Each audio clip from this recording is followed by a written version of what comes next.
একটা ছেলে আর একটা মেয়ের ভালোবাসার মধ্যে পার্থক্য কি জানেন?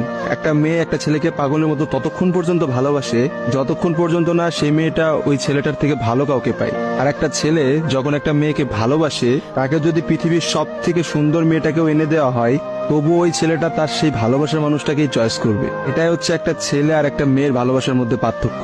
কারণ ছেলেরা কোনো সময় বেটার অপশন খোঁজে না, ছেলেরা সবসময় তার শান্তির জায়গাটা খোঁজে। আর একটা ছেলে একটা মেয়েকে যতটা ভালোবাসতে পারে, একটা মেয়ে তার এক গুণও ভালোবাসতে পারে না। ছেলেদের ভালোবাসাটা ভয়ঙ্কর রকমের সুন্দর হয়, কারণ একটা ছেলে যখন একটা মেয়েকে মন থেকে ভালোবাসে, সেই মেয়েটার থেকে ভালো কোনো অপশন সে কখনো মাথার মধ্যে চিন্তাই করে না। ছেলেদের ভালোবাসার সাথে কারোর ভালোবাসার তুলনা করা যায় না। ছেলেরা তাদের ভালোবাসার মানুষটাকে যেমন অন্য কারোর সাথে সহ্য করতে পারে না, ঠিক তেমনি একটা ছেলে কখনোই তার ভালোবাসার মানুষটাকে রেখে অন্য কোনো মানুষের পেছনে কখনো ঘুরঘুর করে না। ছেলেরা কখনো কোনো বেটার অপশন বা কোনো সুন্দরী মেয়ে দেখলে তার গার্লফ্রেন্ডকে ভুলে যেতে পারে না। একটা ছেলের ভালোবাসা আপনি কখনোই একটা মেয়ের ভালোবাসার সাথে তুলনা করতে পারবেন না, কারণ মেয়েদের ভালোবাসাটা তো তুচ্ছ।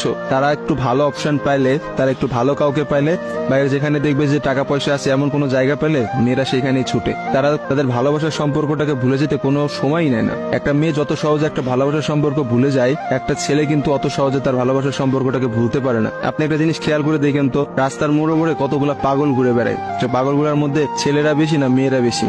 আসলে নারীর ছলনার কাছে হেরে গিয়ে কিন্তু ছেলেরা পাগল হয়ে যায়। আর তারাই কিন্তু সমাজে নানা রকম জায়গায় ঘুরে বেড়ায়। রাস্তাঘাটে দেখা যায়, বাজারে দেখা যায়, হাটে দেখা যায়, তাদের আসলে সব জায়গায় দেখা যায়। আর কয়টা মেয়েরা আপনি দেখছেন পাগল হইতে বলে? ভালোবাসায় বিচ্ছেদের পর একটা ছেলে নিজেকে কোনোভাবেই ঘুরিয়ে নিতে পারে না, অথচ একটা মেয়ে কিন্তু খুব সহজেই তার নিজেকে ঘুরিয়ে নিতে পারে। একটা মেয়ে কিন্তু নতুন একটা সংসারে যায়, নতুন মানুষকে পায় এবং সে সবকিছু ভুলে যেতে পারে।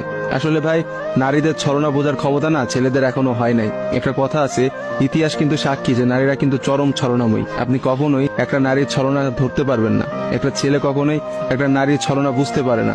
একটা নারী আসলে কি করতেছে বা তার মনতে কি চলতেছে, এটা কখনোই তার মুখ দেখে বা তার সাথে মিশে আপনি বুঝতে পারবেন না। অথচ একটা ছেলে, সে কিন্তু কখনো ছলনা করে না। ছেলেদের মানুষের মধ্যে কিন্তু কখনো কোনো ছলনা থাকে না। তারা কিন্তু নিঃস্বার্থভাবে তার প্রিয় মানুষকে ভালোবেসে যায়। দিন শেষে দেখা যায় যে প্রত্যেকটা ছেলেই কিন্তু মেয়েদের কাছে ঠকে যায়। দেখা যায় তার ভালোবাসার মানুষটা কিন্তু একটা সময় বলে, তোমার থেকে ওই ছেলেটা অনেক ভালো, তোমার থেকে ওই ছেলেটা অনেক বেশি টাকা পয়সা আছে, বা তোমার থেকে ওই ছেলেটা অনেক বেশি ভালো অবস্থানে আছে।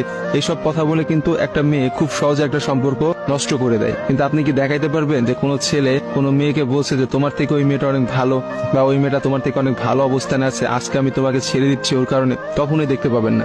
কারণ একটা ছেলে কখনোই তার প্রিয় মানুষটাকে অন্য কোনো মেয়ের জন্য ছেড়ে যায় না। আর আপনাকে আমি হাজার হাজার এমন অপশন দেখাইতে পারবো যেখানে হাজারটা মেয়ে হাজারটা ছেলেকে এই বেটার অপশনের কথা বলে ছেড়ে চলে গেছে।